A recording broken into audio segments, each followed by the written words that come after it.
Kuya, bakit kasi tumiwalag tayo sa ICC? Siyempre, alam naman ng dating Pangulo na masama at bawal ang kanyang gagawin sa Pilipinas. Alam niya magkakaroon ng investigasyon pag tayo nakasali pa sa ICC. Pero bago pa tayo nakahiwalay, may mga nagsumbong at nag-report na sa kanya. At heto ang hindi alam ng mga DDS, na kahit pa nakahiwalay na tayo, tuloy-tuloy pa rin ang investigasyon kasi bago pa man nakahiwalay ang Pilipinas ay may nag-report na sa kanila. Aba, may tumatawag pa na kahit hindi si BBM ang nakaupo, papasok at papasok pa rin ang ICC sa Pilipinas. Siguro pwedeng pigilan ni BBM ang pangyayari kung nagkaroon ng respeto si Digong kay BBM. Ikaw ba naman yung araw-arawin ng bangag at prayer rally na may kasamang pagmumura? Alam nyo, sa totoo lang, wala namang masama sa ICC eh. Kung makatao at makadiyos ka. Alam nyo, ang ICC sumbungan ng mamayang tao yan. Sa tingin nyo, kayang litisin sa Pilipinas ang kaso ni Digong? Na kung sumagot ang layo-layo sa mga sagot at kung sumagot man ay pa-jokes. Di ba pabor nga kay Digong yung sa ICC, di ba? Kasi sinasabi nila binabayaran lahat ni BBM ang mga nakaupo sa Pilipinas. Sabi nila, silent martial law daw. Eh ang ibang vlogger wala nang galang sa Pangulo, di ba? Ang mga DDS galit na galit kay Torre. Eh wala naman siyang pinapatay. Ayos nga yun eh, nakikita natin nagtatrabaho talaga siya. Kayong mga DDS galit na galit kayo sa human rights. Kung galit kayo kay Torre, di sumasang-ayon din kayo sa human rights. Ngayon, anong silbi ng pinakamagaling na presidente kung siya naman yung kauna-unahang nakulong sa ICC?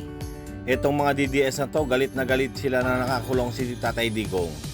Di ba siya pa ngayong nagyaya sa ICC sa pumasok sa Pilipinas? Alam nyo ba kung saan maaring manggaling ang ebidensya? Galing din mismo sa bibig ni Tatay Digong. Ang Quadcom naka-record yan at naka-oath. Ang oath na tinatawag yan yung panunumpa na walang halong biro at panay katotohanan lamang ang sasabihin. Kaya sa mga DDS, mag-ipon kayo ng ebidensya. Pagkatapos ng termino ni BBM, pwede rin kayong magkaso. Karapatan po ninyo yan. Basta mga DDS, ito ang tatandaan nyo ha.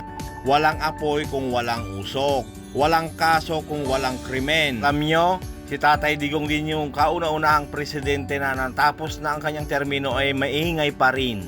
Kaya sa mga gustong maging presidente, gawin mo na ang lahat pag nasa posisyon ka na. Sabi ni Tatay Digong, gutom ang mga Pilipino. Eh ano ba kasing ginawa mo nung nakaupo ka? Sabi naman ni BP Sara, hindi kinaya ng flood control ni BBM ang bahang dumating. Eh nasaan yung flood control ng tatay mo, di ba? Sa totoo lang guys mga DDS lang naman ang nagsasabing gutom ang Pilipino eh. Nagtataka lang ako, bakit kaya sila nagugutom? Kala ko ba maayos ang pamumuhay nyo nung si Tatay Digong ang nakaupo? Wala bang ibinigay na trabaho si Tatay Digong nung siya ang nakaupo? Oh mga DDS, ang sinasabing pagbabago ni BBM, nagsisimula yan sa sarili at sa loob ng pamilya. Turuan ang miyembro ng pamilya kung anong pwedeng itulong sa loob ng pamilya. Mag-anak lang na naayon sa budget. Baka naman mag-anak ka ng 5 tapos pag nagutom isisi mo na naman sa gobyerno. Kung hindi naman manghingi ka sa mga vlogger. Tsaka tigilan nyo ngayong pagpapakalat ng magnanakaw ang mga Marcos. Ilang siglo na ang nakaraan at ilang taon na ako, wala pa rin nakakapatunay. Di ba kayo nagtataka? Masaya at buo pa rin ang pamilya Marcos hanggang ngayon? Tignan nyo ang pamilya Aquino.